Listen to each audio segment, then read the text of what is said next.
I never imagined I would spend the night of my 67th birthday lying on a cot in a stranger's workshop, breathing in sawdust and the faint smell of linseed oil. Yet there I was, fumbling with an unfamiliar key in the half-dark, my eyes burning, my son's voice still ringing in my ears from a few hours earlier. Be honest with yourself, Mother. What were you going to do with anything real? Dad knew exactly what he was doing when he wrote that will. My hand shook so badly that it took 3 attempts to seat the long iron key into the rusted padlock. The bolt finally turned with a low metallic complaint, and the old plank door swung inward on hinges that hadn't moved in months. The beam of my little phone flashlight cut a narrow cone into the dust-thick air. And then I saw it. I stopped breathing for a moment. This could not be what my husband had meant when he had left me, in his final document, the workshop on Hollander Road and its contents. Let me go back. I need to back up. You won't understand how I ended up there, alone on my birthday, with a battered overnight bag at my feet and the wreckage of a 43-year marriage zipped inside it, unless I tell you the rest. The morning had begun in the office of our family solicitor, Mr. Whitlow, who had been handling the affairs of my husband, Anders, for the better part of 3 decades. I was wearing the same dark dress I had worn to Anders' funeral 19 days earlier. My son Lucas stood beside me in a tailored charcoal suit, the only one of us who looked rested. Mr. Whitlow had been unusually formal as he prepared to read the will. "Before we begin," he had said, polishing his glasses with a slow, deliberate care that I would only later understand was a kind of warning. "I want to assure you that every provision of this document was drafted at Mr. Bergstrom's specific and repeated instruction. Everything is exactly as he wished it." I should have heard the warning in that sentence. I did not. The reading itself passed in a fog, but 2 phrases punctured the fog with terrible clarity. To my son, Lucas Bergstrom, I leave the apartment at the Mariners' Quarter and the entirety of my managed investment portfolio. And then, almost as if it were a thought he had jotted down on his way out the door, to my beloved wife, Maya Bergstrom, I leave the property known as the Workshop at 87 Hollander Road, together with all of its contents. A workshop. After 43 years of marriage, my husband had left me a workshop. I do not even think I understood the sentence the first time it was spoken. I sat there, in Mr. Whitlow's leather chair, waiting for the rest. There was no rest.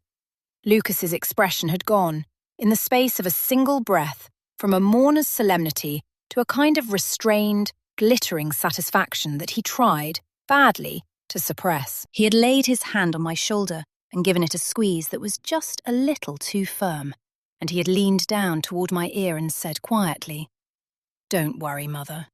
I'll look after you." I had been too dazed to answer, too dazed even to ask the questions banging against the inside of my head. Why? Why had Anders done this? Where was I supposed to live?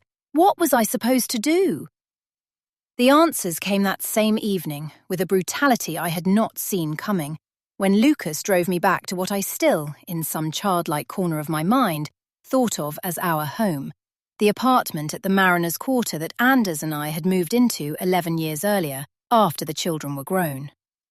I had barely stepped inside before Lucas set my overnight bag in the entryway and turned to me with a small, prepared face. "I think it would be cleanest, Mother, if you found other arrangements." I stared at him. "What do you mean by that?" "The apartment is mine now. It's in the will. You heard it." His voice had the calibrated quality I had heard him use over the years in business calls. "I've got 2 associates coming by tomorrow. We need to walk the rooms, talk about converting Dad's study into a proper office. I can't really do that with someone else's furniture and someone else's life all over it." "Lucas, where am I supposed to go?" He shrugged. The shrug was casual. It was the casualness that did it. "You could go to your sister's place for a while. Or, Well, there's always Dad's workshop, isn't there? He left it to you for some reason. I suppose you could clear it out, see what's in it, maybe sell the lot for the scrap value of the metal. He laughed then, a short, dry laugh that I had never heard from him before. What were you planning to do with it anyway, Mother? Start a carpentry business at your age? Something inside me, some structural beam I had not known I was leaning on, gave way without a sound. Lucas, this is my home. It isn't your home anymore, his voice tightened. It's mine. Dad made that clear in writing. I reached for the back of the entryway chair to keep my balance. I need time, Lucas. I cannot leave tonight. Surely you do not expect that of me? That is when he said it. The sentence I would replay in my head later that night while I drove without any real destination, eventually finding myself parked on a strange road at the edge of town, staring up at the wide, weather-beaten doors of a workshop with a padlock and a chain across them. Be honest with yourself, Mother. What were you going to do with anything real? Dad knew exactly what he was doing when he wrote that will. The cruelty of it was so unexpected, so completely at odds with the boy I had raised, that I could not even find an argument. I picked up my bag, I picked up my purse, I picked up the long iron key that Mr. Whitlow had pressed into my palm at the end of the reading, and I walked out of the apartment without looking back. And now I was standing in the open doorway of a forgotten workshop, my little flashlight beam picking out things I had not expected to see, because the interior was not the dim graveyard of busted tools and broken-down lawnmowers I had been bracing myself for. It was something else. 3 large oblong shapes occupied the center of the space, each one draped in a fitted canvas cover the color of cream, the covers tied at the corners with a kind of precise, professional care. Along the back wall, glass-fronted cabinets the height of a person glowed faintly under my light, holding small, exact objects I could not quite make out from the door. And nearest to me, where the flashlight beam first landed, a long oak workbench had been polished to a soft glow, with rows of tools mounted above it on a pegboard, each one in its own outline silhouette, the silhouettes drawn in pencil, so each tool had its own place to return to. Nothing in that room looked abandoned. Everything in that room looked loved. Anders, what on earth had you been doing? In 43 years of marriage, my husband had never mentioned a workshop. Never. There had been no rumour of a passion, no hobby, no investment, no second life. Nothing. I did not even know what to call what I was looking at. I took a step forward, then another, drawn by some pull that had less to do with curiosity and more to do with the sudden, dizzying suspicion that I had not, after all, fully known the man I had spent 4 decades next to. I crossed to the first canvas-draped shape. I lifted the corner of the cover with both hands, gently, the way you might lift a sheet from the face of someone sleeping. The canvas slid away. Underneath it was a violin. A full-sized violin, varnished in a deep amber red that caught my light like a polished apple, resting on a velvet-lined cradle inside a glass display case, its bow laid neatly along its side. A small printed card stood at the foot of a cradle, the way museum labels stand. Cremonese instrument, it read in plain print. Workshop attributed, Carlo Bergonzi, circa 1734. Beside the card, a slim leather portfolio. I did not open the portfolio. Not yet. I went to the second cover. I lifted it. A cello, this time, larger, darker in tone.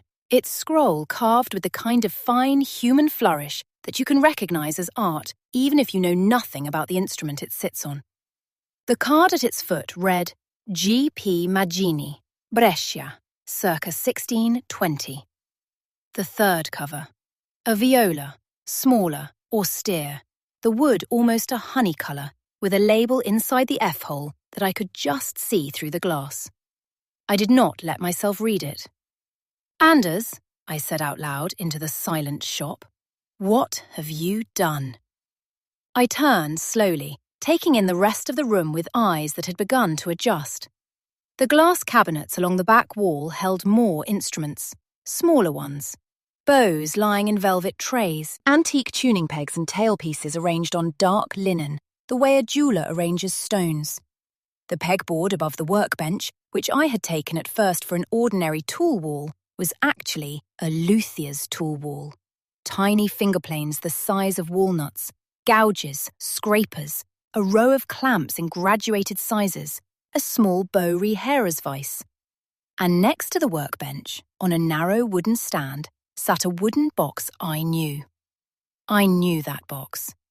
I had given it to Anders for his 40th birthday.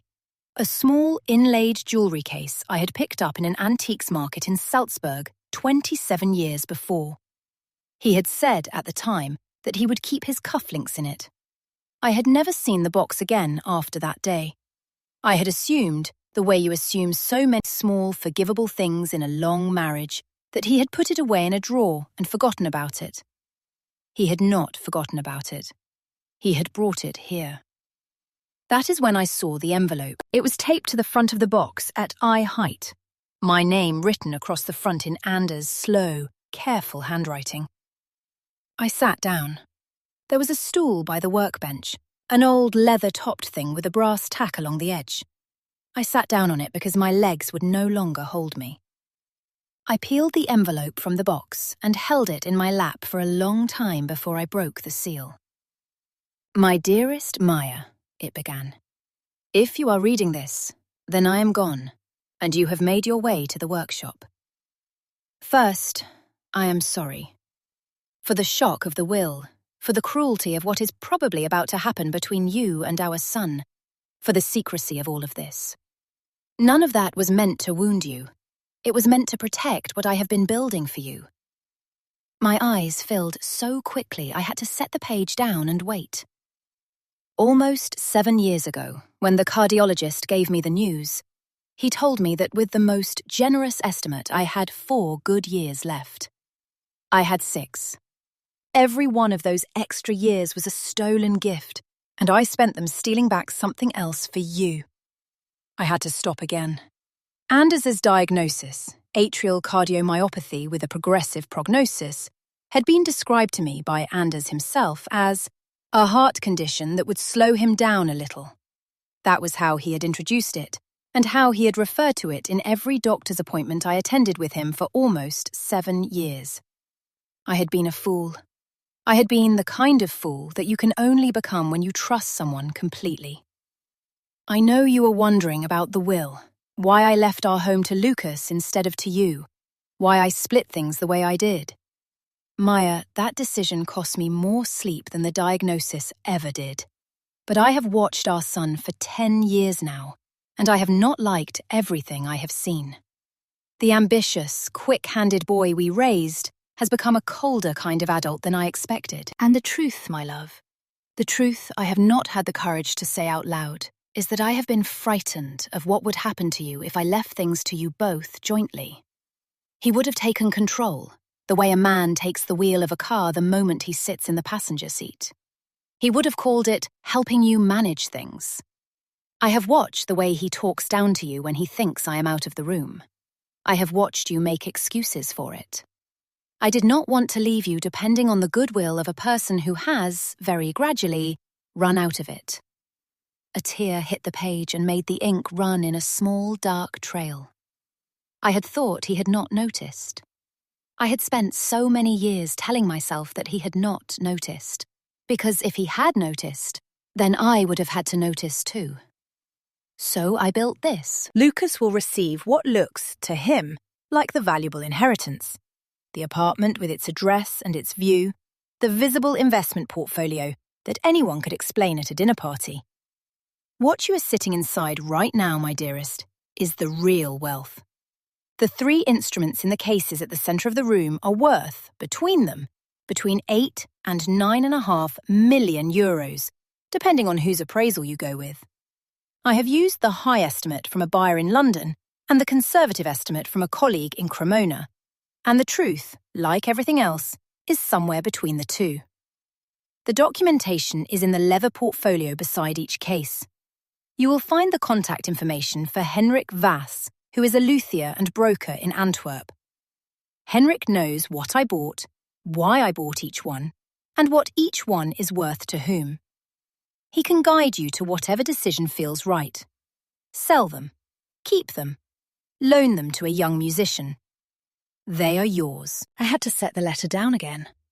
I looked across the room at 3 instruments and I tried, and failed, to make my mind understand the number Anders had just written down. The cello rested in its case the way an animal rests when it knows it is safe. I almost laughed. I almost laughed because the entire afternoon had been organized around the proposition that I had been given nothing. But the instruments are only the beginning. Behind the small framed photograph above the workbench, the one from our trip to Lake Bohin in 1998, you in that green coat, the one that you said made you look like a forest, there is a wall safe. The combination is the day we met, in the European order. Inside the safe, you will find the documentation for several income-producing properties I have quietly acquired over the past 6 years, all of which have already been transferred into a living trust in your name. You will also find banking instructions for accounts that should give you a comfortable income for the rest of your life, without you ever needing to ask anyone for anything. I lifted my eyes to the small framed photograph above the bench. There I was, in the green coat, with Lake Bohinj turquoise behind me, and Anders's reflection visible in the lens of his own camera, as a small, dark column standing in the water at my feet. I had not seen that photograph in 25 years. He had brought it here too. I stood, on legs that had stopped feeling like my own, and crossed to the photograph and lifted it from the wall. Behind it, set flush into the planking, was the polished brass face of a wall safe with a 4-wheel dial. I turned the dial to the day we had met, in the European order. The little brass handle clicked downward under my hand. The door swung open. Inside, neatly stacked, was a leather portfolio, thicker than my hand, 3 small black notebooks, and 4 labelled USB drives. I lifted the portfolio out. The top sheet was titled, in Anders's hand, Estate of Anders Bergström, Complete Asset Inventory, for Meyer Bergström, Confidential. I sat back down on the leather stool, and I opened it, and I had to set it down on the workbench almost immediately because my eyes would not hold their focus. A row of apartment buildings in a quiet city in the north, a commercial property near a port, a small vineyard he had bought in the Loire from a widower whose children did not want it, stocks, bonds, a modest sum sitting, of all things, in a savings account at a credit union in a coastal village I had never heard him mention. The total at the bottom of the page made my ears ring. I went back to his letter. I know that this is a great deal to absorb in a single evening, and I am sorry that I could not be sitting with you while you absorb it. There is one thing I want you to understand, the one thing it mattered most for me to tell you, and the one thing I never said out loud to anyone for 6 years. I did not hide all of this from you because I doubted you. I hid it from you because I needed to be sure it would still be yours when I was not here to protect it. If I had told you, you would have, in your honest and decent way, told Lucas, because he is your son, and you have spent your life refusing to keep secrets from him. And if you had told him, he would have found a way, slowly, lovingly, professionally, to be helpful with it.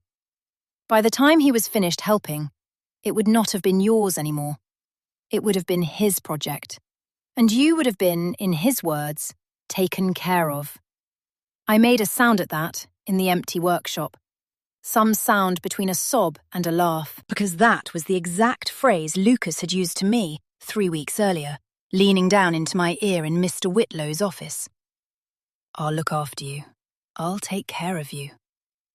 The phrase I had heard so many times across so many years from so many men in my life that it had begun to sound, eventually, like a synonym for, you no longer need to think about this on your own. There is one last thing I want to say, my love. I have always believed that a person's character is most clearly visible at moments of inheritance, both in what they receive and in what they think they were owed. Lucas is receiving a test from me as much as he is receiving a gift. He may pass it. I hope with everything left in me that he passes it. If he does, then perhaps in time you will choose to share some of what I've hidden here with him, on terms that you set. If he fails it, then what I have built for you is your shield against him, and your freedom from him. The choice belongs to you, not to me. Not to him.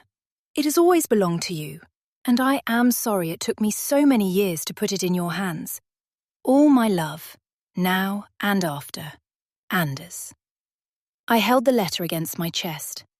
I did not cry like a person who has just been told a piece of news. I cried like a person who has just been told the truth, after a long time of being told something else. It was almost 10 at night by the time I had read the letter all the way through twice. I had stopped shaking, but I had not stopped feeling as though I was standing on the deck of a ship in heavy weather. I made a slow, careful tour of the workshop. Behind a narrow internal door at the back of the main room, I discovered a small office. A single bed neatly made up under a wool blanket, a tiny bathroom with a hot shower, a kitchenette with a kettle and a stocked cupboard, even a small wardrobe along one wall containing 3 changes of clothing in my size, with the tags still on, hung the way I would have hung them myself. My husband. My methodical, gentle, 10 steps ahead husband. He had anticipated that I might arrive at the workshop with nowhere else to go on the night I discovered it. He had anticipated my exhaustion. He had anticipated that I would not want to have to ask a single soul for a single thing for at least the first night. I slept that night on the cot in the back office, under the wool blanket, with the small lamp on. I slept the deepest sleep I had slept in 7 months. I did not even dream. In the morning, I called Henrik Vass. The number was on the 3rd page of the leather portfolio, written in Anders's hand. He answered on the 2nd ring. "Mrs. Bergstrom," he said, in a voice with the soft, careful Antwerp lilt of a man who has been waiting for a phone call he was not sure would come. "I am very sorry for your loss. Anders was not only a client of mine, he was a friend." I asked him whether he could come to the workshop. He said he could be there by lunchtime the following day. He arrived in a small, dark blue car. He was perhaps 62, slight, immaculately dressed in a navy jacket with corduroy at the cuffs, carrying a thin leather case that I would later learn contained, among other things, the original Italian language certificates of authenticity for each of the 3 primary instruments. He shook my hand at the workshop door with both of his. He told me, very quietly, that he had attended Anders's funeral from the back row of the church, and that he had not approached me there because he had not wanted to introduce himself to me in front of my son. I understood, without his needing to say more, that Anders had warned him about Lucas. We sat on 2 stools at the workbench, and he opened the certificates and walked me through them, one by one. The Bergonzi violin, the Maggini cello, the viola, which turned out to be Tyrolean, late 17th century, with a maker's label I had not been able to make out the night before. He told me, with the calm of a man for whom these objects are not novelties but daily companions, what each one had cost Anders, what each one was worth on a slow market, what each one would fetch on a fast one. He told me about the smaller instruments in the cabinets at the back wall, a half-dozen bows by historically important makers, 2 student violins of unusual provenance, a viola da gamba that needed restoration and was, even in its present state, worth more than my first house. He told me that Anders had begun the collection almost 7 years before, methodically, never in a hurry, never paying retail when he could buy at private estate, never buying for prestige when he could buy for craft. "Why instruments?" I finally asked him. Anders had no musical training. I never saw him so much as turn on a radio for a concert. Henrik smiled, the small, private smile of a man remembering a friend. He told me, the first time we met, that he wanted to leave you something you could hold in your hands. He said stocks and bonds are sentences on a page. He said an instrument, even an old, silent one, is a witness, something that has already survived 3 centuries of human stupidity and is therefore probably going to outlast a difficult son. I laughed in spite of myself. Henrik did not. He was not joking when he said it, Mrs. Bergstrom. He had thought about it for a long time. By the end of that day, I understood, in a way I had not understood the night before, the scale of what Anders had built. The instruments alone were one fortune. The properties were another. The trust structure layered around all of it, drafted by a firm in Brussels that Anders had retained specifically because they had no connection to our family's regular solicitor, was a third kind of armour entirely. By the time Henrik left at 6 in the evening, with the promise to return whenever I called, I was a wealthy woman with a small workshop, a key, a wall safe, a leather portfolio, and absolutely no clear idea where I was going to be living in 3 weeks. Until I opened the 3rd folder in the safe. The 3rd folder, which I had not gotten to the night before, contained the deed to a small stone house on the inland edge of a coastal town I had visited with Anders 3 times across the years and had each time, on the drive home, said out loud, I could live in a place like that one day. Anders had bought the house 4 years ago. He had bought it furnished. He had put it in the trust the same week.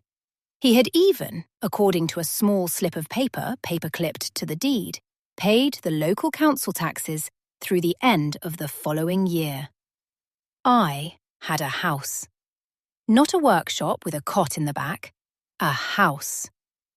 That evening, Lucas called me. I let it ring twice before I answered.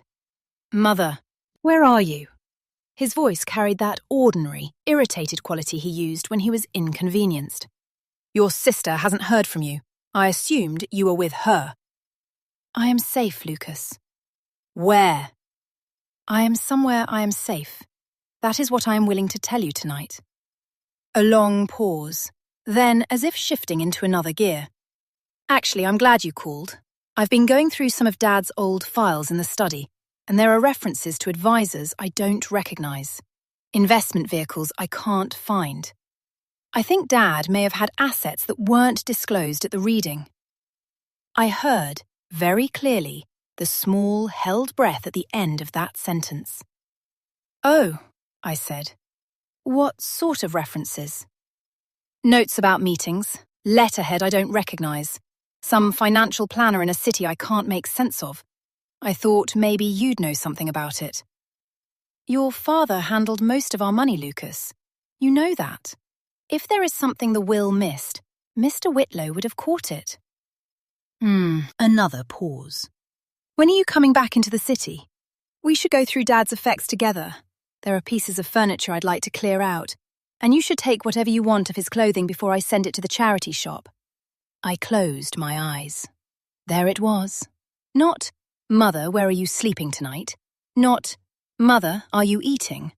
A scheduling request about clearing his father's clothes out of the closet of the home he had thrown his mother out of 72 hours earlier.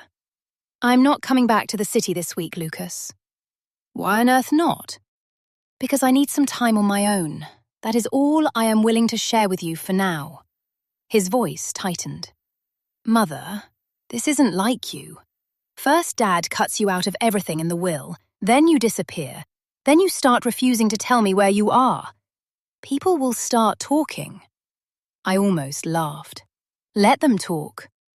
I had not said that sentence out loud, in my own voice, in 50 years. I had not realized how much I had been waiting to say it.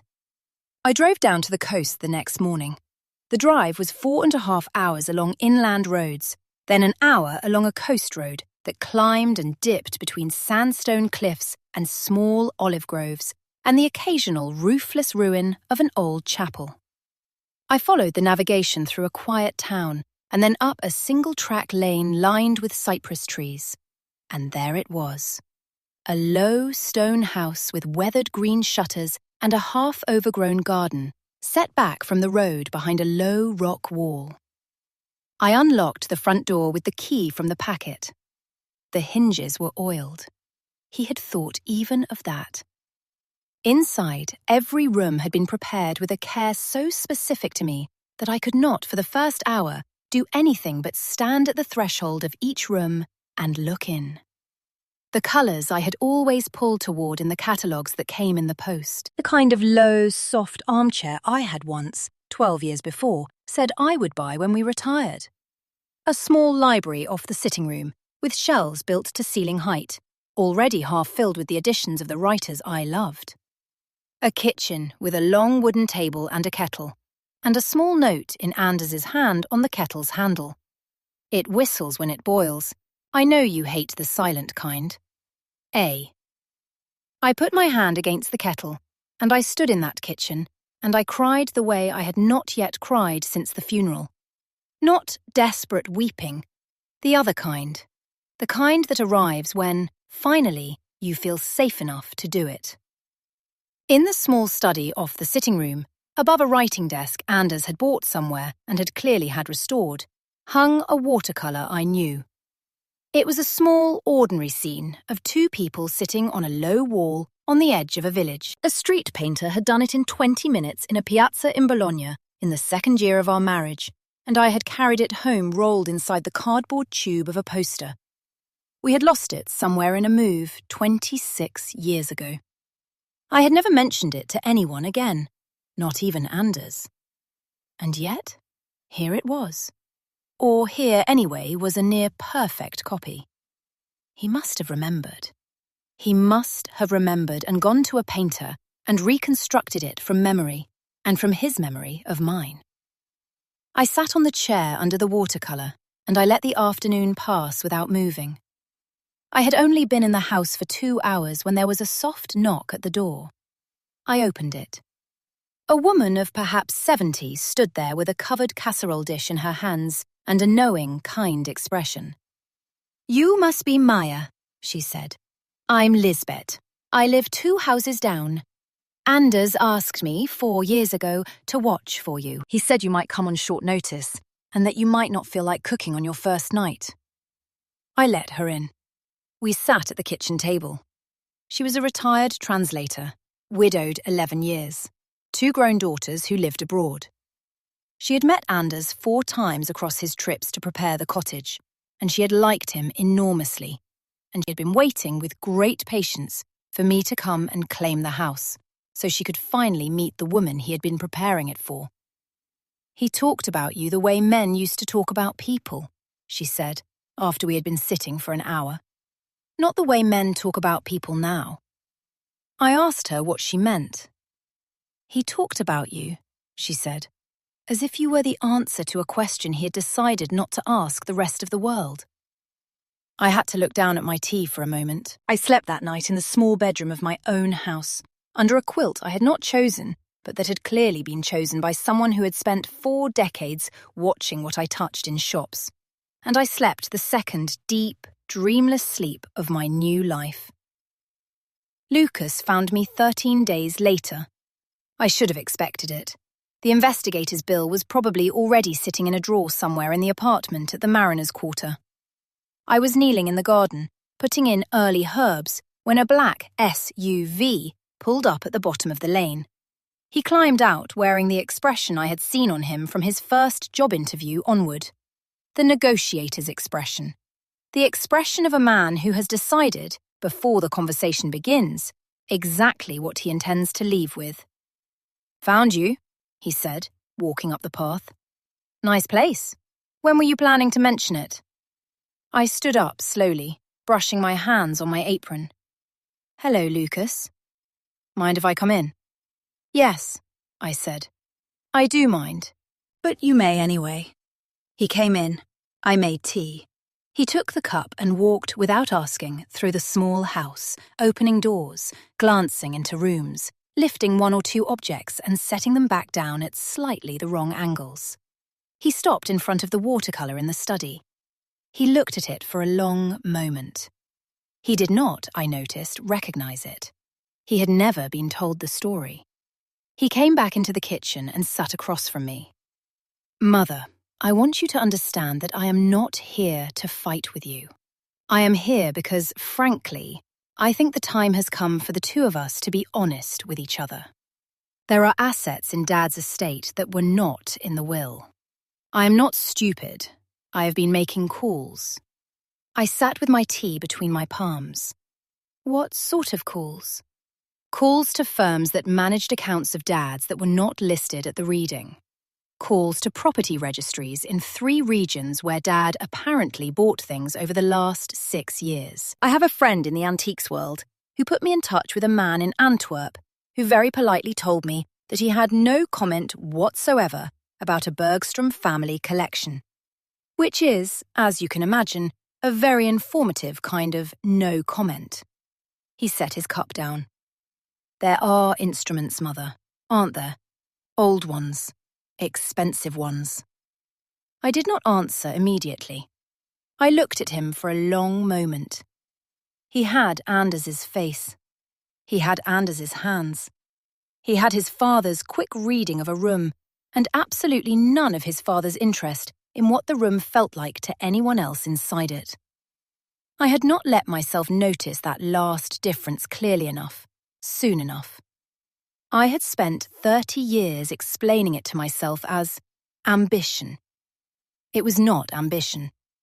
It was a kind of thinness in him, somewhere I could not point to. Yes, I said. There are instruments. He exhaled. How much? Lucas. How much, Mother? I set my cup down. It is not the figure that matters. What matters is why your father did what he did, and what you do next. His jaw tightened, the familiar sign. What I do next? What does that mean? It means, I said, that your father left me a letter, Lucas. He explained his decisions in it. He gave me a discretion he did not give to anyone else, including himself. He left me with the choice of whether to share any of what he hid from you, and on what terms, and at what point, and to what extent, and whether I exercise that discretion in your favour, at all, ever, is going to depend on the next several years of your behaviour, not on the next several minutes of this conversation. I had not planned the sentence. It came out of me in one piece. He stared at me. I could see, very clearly, that he had not believed me capable of saying anything in that order, with that grammar, in that tone. You can't be serious. I am entirely serious. So Dad set up some kind of, what, character test? And you're the judge? Yes, his face went very still. And what have I failed in this test, exactly? Grieving wrong. Asking the wrong questions. Wanting to understand my own father's estate. I took a slow breath. I had been preparing for this for 13 days. You threw your mother out of her home, Lucas. 3 weeks after your father's funeral. You told her she was old and useless. You laughed at the property he left her. You hired an investigator to find her instead of picking up the phone to ask whether she was eating.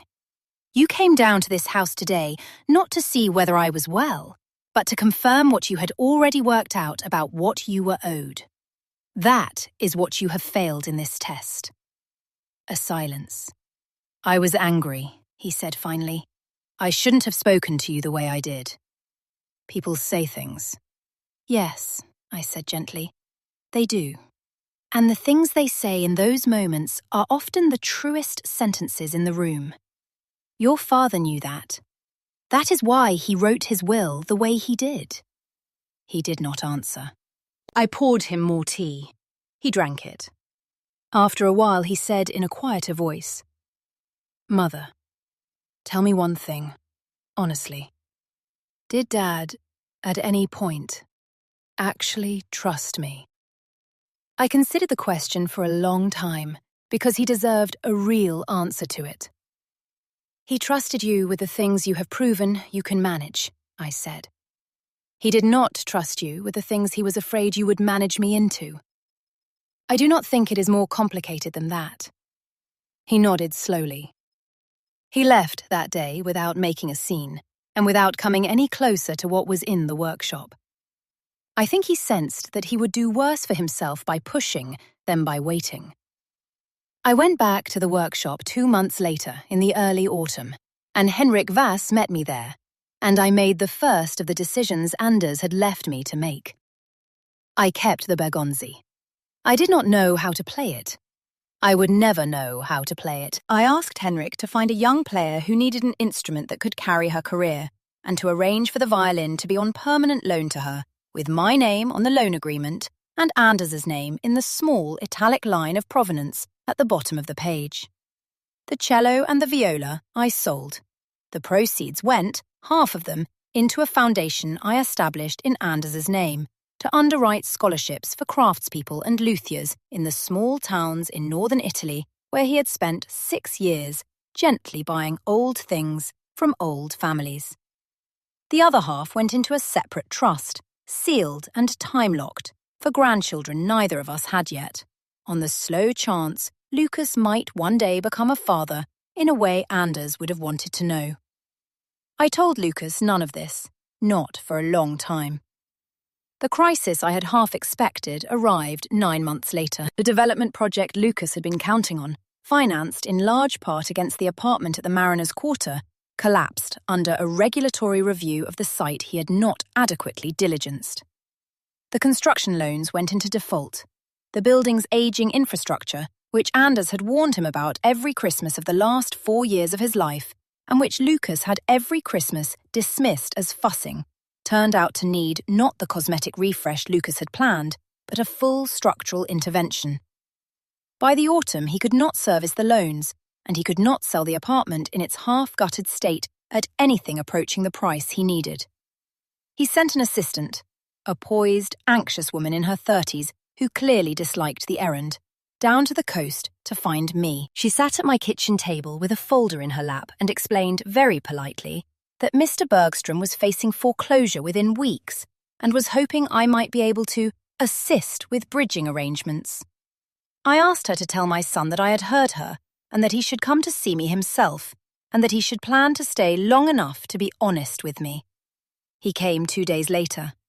He looked thinner. He had not slept well in some time. The polished surface I had grown up seeing on him had cracked in places. I made him supper. We ate it in the kitchen Anders had built for me. After he set his fork down, he said, "Mother, I came here to ask for help. I am going to lose the apartment within a month if I do not find 640,000. I have nowhere else to ask." I let the sentence sit between us. Then I said, "I will help you, but not by writing a cheque, and not without conditions. And not in a way that leaves you with the apartment at the end of it. We are going to sell the apartment, Lucas. Cleanly, properly, at what it is worth right now in its half-finished state, which will not cover all your debt, but it will cover most of it. The rest I will cover, through a trust.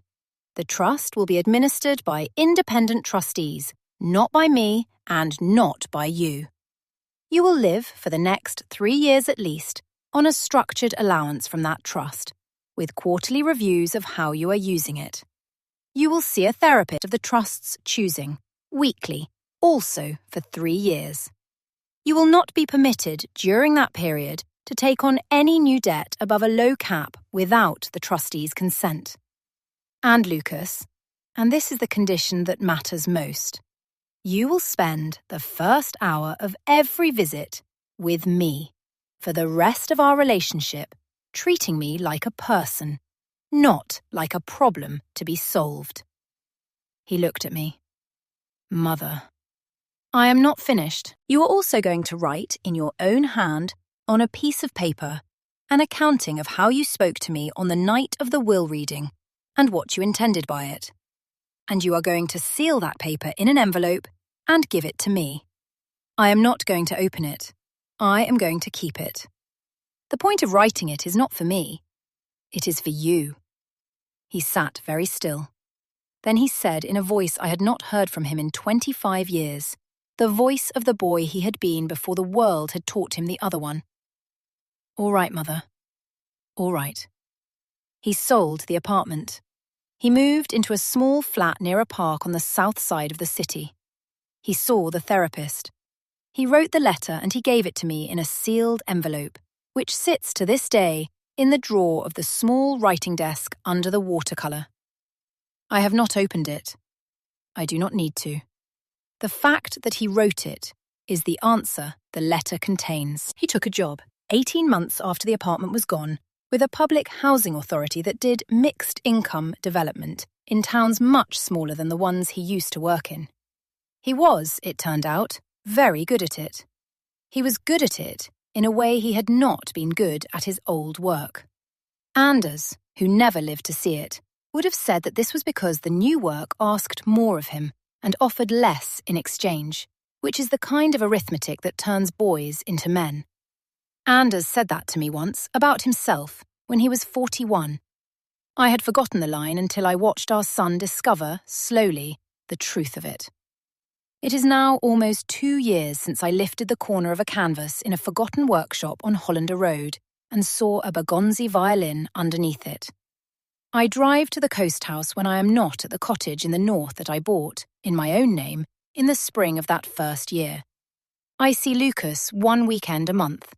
He brings flowers. He helps me in the garden. He has twice asked me with care about his father. We have begun, slowly, the conversations we should have been having for 10 years. He is engaged now, to a woman who, the first time she came to lunch, looked at me the way you look at someone whose opinion you would like to earn. I liked her immediately. I have not yet told either of them about the trust that is sealed for any children they may have. There will be time for that. The violin is in the hands of a 26-year-old player in Lyon now. I have heard her perform on it once, in a small chamber music hall, sitting in the third row beside Henrik Vass, who passed me his handkerchief halfway through the second movement, because he had brought one, and I had not. The instrument, on stage, under proper lights, in the hands of someone who could finally make it speak, sounded like nothing I have words for. I went home that night, and I sat under the watercolour in the study, and I said out loud to my husband, who was not there, "You were right about almost all of it, Anders. The only thing you got wrong was thinking I needed you to make these choices for me. I would have learned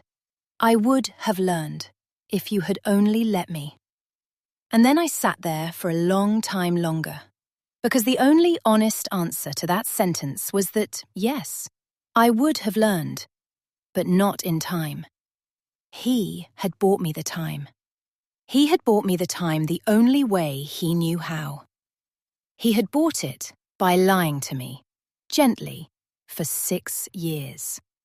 And then he had bought it by trusting me completely with what was waiting for me in a forgotten workshop on Hollander Road on the night of my 67th birthday.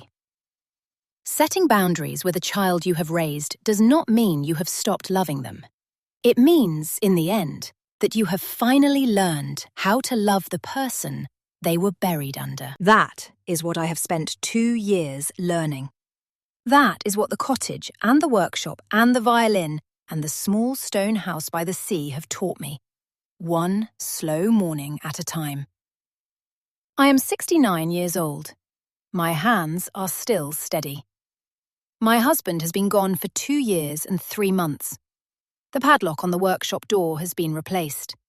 The key, the one that took me 3 tries to fit into the rusted lock that first night, sits in a small bowl in the kitchen of the house Anders prepared for me, beside the second key, the one to the front door of a house that, on the worst night of my life, I did not yet know was waiting for me. Some days I look at the 2 keys lying next to each other, and I think about what each of them opened, and I do not say it out loud, because some sentences belong only to the person they are addressed to. But I think them, and he knows.